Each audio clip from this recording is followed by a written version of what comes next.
আসসালামু আলাইকুম। আজকে আপনাদের সাথে যে বিষয়টা নিয়ে আলোচনা করব সেটা হচ্ছে চিলি। আপনারা অনেকেই জানেন চিলিটা নর্থ আমেরিকার একটি দেশ। এটি একটি সমৃদ্ধ এবং একটি খুবই উন্নত একটা দেশ। তো চিলিতে মূলত যে ভিসাগুলো হয়ে থাকে, কি কি ডকুমেন্টস লাগবে এবং কারা যেতে পারবেন সেই বিষয়ে আজকে পুরো ডিটেলস থাকবে। তো প্রথম কথা হচ্ছে চিলিতে যদি আপনি যেতে চান অবশ্যই আপনাকে ইন্টার পাস, প্রথম যে ধাপগুলো মূলত ইন্টার পাসটা হতে হবে যদি আপনি ওখানে মেন কোর্সের জন্য যেতে চান। আর ইন্টার পাস ছাড়াও যাওয়া যাবে, সেটা মেন কোর্স ছাড়া, সেটা ল্যাঙ্গুয়েজ কোর্সে যাওয়া যাবে। তবে ইন্টার পাস যদি হন তাহলে আপনার জন্য সুবিধা, আপনি সরাসরি মেন কোর্স ওখানে করতে পারবেন। আর এটা না হলে তো আপনাকে ল্যাঙ্গুয়েজ কোর্সে যেতে হবে। তো সেমিস্টার বলতে আসলে ওখানে দুইটা সেমিস্টার সাধারণত নিয়ে থাকে, সেপ্টেম্বর আর একটা হচ্ছে মার্চের এপ্রিলের যে সেশনটা। এই দুইটা সেশনে মূলত যেতে পারবেন। সো দুইটা সেশন যদি হয় তাহলে আপনার নেক্সট সেশন কিন্তু সেপ্টেম্বরে। আর যারা ল্যাঙ্গুয়েজ কোর্সে যেতে চান এরা সারা বছরই এদের ক্লাস থাকে, মূলত হয়তো 5 জন বা 10 জন এরকম একটা গ্রুপিং করে, কারণ একজনের তো ক্লাস নেওয়া আসলে সম্ভব না। সো এখানে হয়তো 5 জন বা 10 জন যদি হয় তাহলে সেক্ষেত্রে সেখানে ওরা ভিসা প্রসেসিং করে ক্লাস শুরু করে দেয়। সো এখানে টাইমের কোনো বিষয়টা আসলে মূলত তখন আর থাকছে না, যেহেতু এটা সারা বছরই কন্টিনিউ চলছে। আর একটা বিষয় হচ্ছে আপনারা কেন চিলিতে যাবেন। চিলি একটি খুবই একটা উন্নত দেশ, একটি সমৃদ্ধ দেশ। এটা ইউরোপের যে কোনো দেশ থেকে কিন্তু চিলি কিন্তু কম না। আপনারা অনেকেই যারা ইন্টারনেট সার্চ করতে পারেন বা যারা ইন্টারনেট দেখেন, এখন যেহেতু আমার ভিডিওটা দেখছেন অবশ্যই আপনারা ইন্টারনেট সম্বন্ধে অবশ্যই ধারণা আছে। সো ইন্টারনেটে গিয়ে আপনারা চিলি সম্পর্কে আরও ধারণা নিতে পারবেন, কারণ আপনারা ওখানে দেখে বুঝে শুনে তারপরে যাবেন যে চিলিটা আসলে কি। চিলিটা তো জানতে হবে চিলিটা আসলে অবস্থান কোথায়। চিলির অবস্থান আর্জেন্টিনার নামটা আপনারা অনেকেই শুনছেন। চিলি নামটা যদিও অপরিচিত আমাদের বাংলাদেশিদের কাছ থেকে, কিন্তু আর্জেন্টিনার নামটা কিন্তু খুবই পরিচিত, আর্জেন্টিনা, ব্রাজিল। সো চিলিটা কিন্তু আর্জেন্টিনার সাথে অনেক বড় লম্বা একটা বর্ডার। চিলিটা চিকুন বলা চলে, কারণ যেমন আর্জেন্টিনা, ব্রাজিল গোল জাতীয় বা অন্য কোনো রকম, কিন্তু চিলিটা একেবারে লম্বা টাইপের।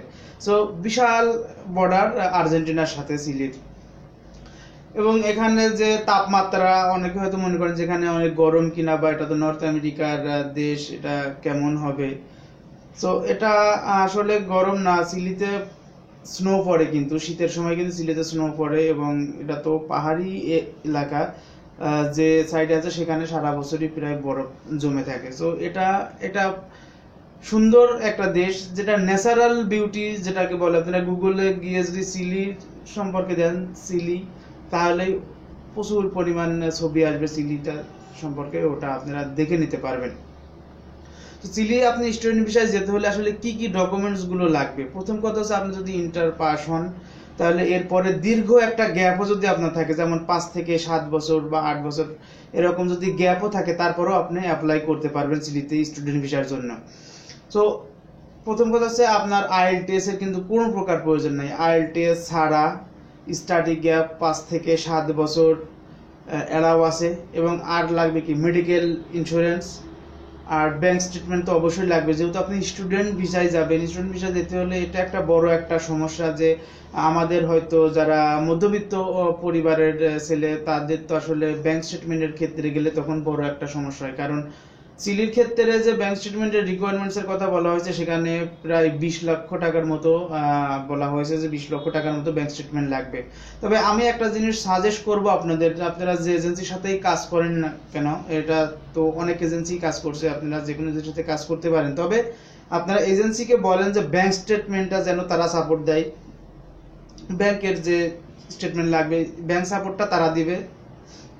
মেডিকেল ইন্স্যুরেন্সের যে বিষয়টা সেটাও যেন তারা সাপোর্ট দেয়।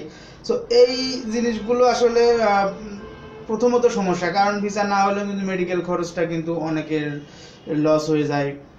সো এই জিনিসটা যাতে না হয় আপনারা সবসময় চেষ্টা করবেন এই জিনিসগুলো। এজেন্সি যদি আপনাকে হেল্প করে তাহলে সেটা তো অবশ্যই আপনার জন্য বেটার হবে। সো ব্যাংক স্টেটমেন্টের যে ঝামেলাটা যদি তারা নিয়ে নেয় তাহলে তো আর আপনার আসলে ওইভাবে কোনো প্রেশার আর থাকে না, কারণ এটা একটা হিউজ একটা অ্যামাউন্ট, এটা অ্যারেঞ্জ করাও আসলে খুব একটা কঠিন একটা বিষয়। সো এটা আপনারা চাইলে তাদের কাছে দিয়ে দিতে পারেন, সেক্ষেত্রে আপনাদের জন্য ভালো হবে। আর একটা জিনিস লাগবে, সেটা হচ্ছে পুলিশ ক্লিয়ারেন্স। পুলিশ ক্লিয়ারেন্সটা কিন্তু লাগবে, এটা তো আসলে খুব একটা বেশি টাকা না, 500 টাকা সরকারি সোনালী ব্যাংকের জমা দিয়ে এটা নিতে হয়। যার যার থানা নিকটতম যে থানার বসবাস করে সেই থানা থেকে নিতে হয়। এটা তো আপনারা কম বেশি অনেকেই জানেন।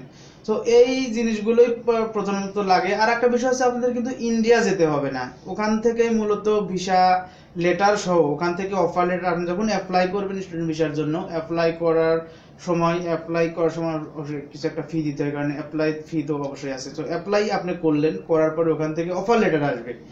অফার লেটার আসার পরে ওরা আপনাকে তখন চাবে যে মেডিকেল দাও, মেডিকেল ইন্স্যুরেন্স দাও, তোমার ব্যাংক স্টেটমেন্টের পেপারস দাও, পুলিশ ক্লিয়ারেন্স দাও, এই পেপারসগুলো আনুষঙ্গিক যে একাডেমিক যে সার্টিফিকেট আছে সেই সার্টিফিকেটের কপিগুলো দাও। এই কপিগুলো দেওয়ার পরে ওরা কি করবে, ওখান থেকে ভিসা লেটার, ওখানকার ইমিগ্রেশন থেকে ভিসা লেটার তখন আপনার জন্য পাঠিয়ে দেবে। তো ভিসা লেটার যখন পাঠিয়ে দেবে তখন আপনি কি করবেন, বাংলাদেশ থেকেই এম্বাসিতে ডিএসএল এর মাধ্যমে এম্বাসিতে আপনার পাসপোর্টটা পাঠিয়ে দেবেন। ডিএসএল এর মাধ্যমে যখন আপনার পাসপোর্টটা ওখানে পাঠিয়ে দেবেন এম্বাসিতে, এম্বাসি শুধু আপনার স্টিকারটা লাগিয়ে দেবে। সো এটা একটা ভালো একটা দিক যে আপনাকে ইন্ডিয়া যেতে হচ্ছে না, কারণ ইন্ডিয়া যাওয়া আসা, ওখানে থাকা খাওয়া এই জায়গায় কিন্তু বিশাল একটা ঝামেলা, কারণ বাংলাদেশিরা আসলে ইন্ডিয়া আসলে এইভাবে যেতে চায় না খুব একটা, কারণ এখানে ঝামেলা আছে, যাওয়া আসার একটা খরচেরও একটা বিষয় আছে। সেক্ষেত্রে আপনার মিনিমাম 30 থেকে 40,000 টাকা আপনার ওখানে খরচ হয়ে যাবে। সো বাংলাদেশ থেকে যদি আপনি যান তাহলে সেক্ষেত্রে ইন্ডিয়াতে না যেতে হলে আপনার কিন্তু 30 থেকে 40,000 টাকা কিন্তু আপনার সেভ হলো। সো এটা একটা ভালো একটা দিক যে ইন্ডিয়াতে যেতে হবে না, বাংলাদেশ থেকে আপনারা ভিসা পাবেন। তো এই জিনিসগুলো খেয়াল রাখবেন যে আসলে মূলত ইন্টার পাসের করলে সব থেকে বেটার সুবিধা। ইন্টার পাসের পরে আপনারা দীর্ঘ একটা বিরতি থাকলেও সমস্যা নাই, দীর্ঘ যে গ্যাপ আছে সমস্যা নাই, 7 থেকে 8 বছর বা 6 থেকে 7 বছর ওর এই গ্যাপ এলাও আছে। এবং ব্যাংক স্টেটমেন্টের যে বিষয়টা আমি বললাম যে কোনো এজেন্সির সাথে যখন কাজ করবেন তখন তাদের উপরে দায়িত্বটা দিলে সব থেকে আপনি সেভ হবেন, বা ওই মেডিকেল ইন্স্যুরেন্সের যে বিষয়টা আছে সেটাও চাইলে তাদের সাথে শেয়ার করতে পারেন যে এই বিষয়টা তারা যেন দেখে। তো এই ছিল মূলত আসলে যে কেন যাবেন। আর একটা বিষয় হচ্ছে ওখানে কিন্তু ভিসা হবে প্রথমে 1 বছর। 1 বছরের ভিসা যখন আপনি পাবেন ওখানে যাওয়ার পরে, স্টুডেন্ট ভিসা তো আসলে 1 বছরের বেশি খুব একটা দেশে হয় না, বাট এখানে নিয়মটা 1 বছরেরই। 1 বছরের ভিসায় আপনি যাবেন, যাওয়ার পরে ওখানে অবশ্যই রেনু করতে পারবেন। আপনি যতদিন পড়াশোনা করবেন ততদিন আপনি রেনু করতে পারবেন। এবং ওখানে পিআর এর সুবিধা আছে, আপনি ওখানে পড়াশোনা শেষ করলে ওখানে পিআর এর সুবিধা আছে। এবং আর একটা বিষয় যেটা সবাই জানতে চায় যে আসলে ইনকাম কেমন হবে, মেন কথা কিন্তু আসলে এটাই যে ইনকাম কেমন হবে। তো ওখানে যে অনেক বেশি ইনকাম হবে সেটা না, অনেক কম হবে সেটাও না, ওখানে কিন্তু মিডিয়াম এর মতো ইনকাম, ইউরোপের মতোই অনেকটা ইনকাম, কারণ ইউরোপে এখন কতই বা ইনকাম, সেম ওখানেও আপনি করতে পারবেন। 1000 থেকে 1200 ডলার আপনি ওখানে ইনকাম করতে পারেন। সো 1000-1200, আমি 1000ই ধরলাম, $1000 হলেও কিন্তু খারাপ না। $1000 হলেও কত, 85,000 টাকা।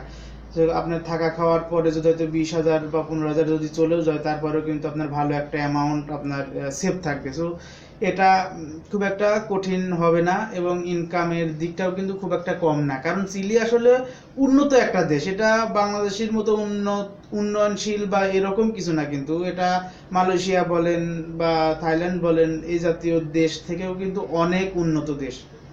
আপনারা তো অবশ্যই যাওয়ার আগে অবশ্যই নেটে কিছু না কিছু সার্চ দিবেন বা সেই দেশ সম্পর্কে অবশ্যই জানবেন, তাদের জিডিপি বা তাদের কি রকম কি অবস্থা অবশ্যই দেখবেন। সো দেখলে আপনারাও বুঝতে পারবেন যে চিলি আসলে কোনো দিক থেকেই কিন্তু উন্নয়নশীল দেশ না, এটা একটা উন্নত দেশ। তো এটাই হচ্ছে বিষয় যে আপনাদের ইনকাম সোর্স ওখানে মোটামুটি ভালো, খারাপ হবে না। 80,000 থেকে 1 লাখ টাকার মতো আপনারা ইনকাম করতে পারবেন। আর একটা বিষয় হচ্ছে যেহেতু ইন্ডিয়া যেতে হচ্ছে না, এখানে বড় একটা খরচ আপনার বেঁচে যাচ্ছে। আপনি 100% ভিসা পাচ্ছেন, ভিসার সম্ভাবনা 100% বলা, আসলে 100% বলা ঠিক না, যেহেতু আমাদের ভাগ্যের উপরে বিশ্বাস রাখতে হয়, সেক্ষেত্রে 99% আপনারা ধরতে পারেন। 1% লাক তো অবশ্যই আপনাকে বিশ্বাস করতে হবে। সো 1% লাকের উপর ছেড়ে দেন, বাকি 99% ভিসা হওয়ার সম্ভাবনা আছে। এবং অনেকেই আসলে আমাকে কমেন্টসে জানায় যে ভাই আমি ব্রাজিল কিভাবে যাব, আর্জেন্টিনা কিভাবে যাব, বা আমেরিকার ওই সাইডে ওই দেশগুলোতে কিভাবে যাব। সো এই দেশগুলো সম্পর্কে আমি আস্তে আস্তে আরও ভিডিও দেবো, আরও বেশ কিছু দেশ সম্পর্কে আমি দেবো। বাট এটা প্রথম যে চিলি, যেহেতু আসলে প্রপার নিউজ না জানলে তো দেওয়া যায় না, যে আসলে সঠিক তথ্য তো দিতে হবে। সো চিলি যেহেতু কাজ শুরু হচ্ছে, অনেক অনেকেই করছে, সেক্ষেত্রে সিলিতে আপনারা যেতে পারেন যারা মূলত ওই সাইডে যেতে আগ্রহী। বিশেষ করে নোয়াখালী ভাইরা তো আসলে ওই সাইডগুলো বেশি পছন্দ করে, আমি জানি। নোয়াখালী ভাইরা ওখানে প্রচুর আছে, ব্রাজিল, আর্জেন্টিনা সব জায়গায় পাবেন, পানামা সব জায়গায় পাবেন। তো এটা তাদের জন্য ভালো একটা অফার হবে। তো আপনারা চাইলে চিলিতে যেতে পারেন, চিলি একটা উন্নত দেশ। আর আসলে বলার মতো তেমন কিছু নেই, চিলি এটাই। আর সব থেকে বেটার আপনারা সবসময় নিজেরা সেফ রাখবেন, সেফ রেখে এজেন্সির কাছে দায়িত্ব দেবেন। কারণ ব্যাংকের জন্য আমি খুব ভয় পাচ্ছি, কারণ এটা হিউজ একটা অ্যামাউন্ট, 20 লাখ টাকা কিন্তু যে কারোর পক্ষে এটা সম্ভব না। অতএব এই জিনিসটা আপনারা এজেন্সির উপর চাপানোর চেষ্টা করবেন। যদি মানে সেটা তো অবশ্যই আপনার জন্য ভালো, না মানলে তো খুবই কষ্টদায়ক, বাট মানানোর চেষ্টা করবেন। সো এই ছিল মূলত আজকের চিলি সম্পর্কে আমি যতদূর জানি আপনাদের সাথে শেয়ার করার চেষ্টা করলাম। আপনারা চাইলে, যেহেতু শুরু হয়েছে ভিসা, আপনারা চাইলে অবশ্যই যেতে পারেন। আর কোনো দেশ সম্পর্কে যদি জানতে চান অবশ্যই আমার কমেন্টসে জানিয়ে দেবেন, আমি চেষ্টা করবো আপনাদের সাথে থাকার জন্য। আসসালামু আলাইকুম।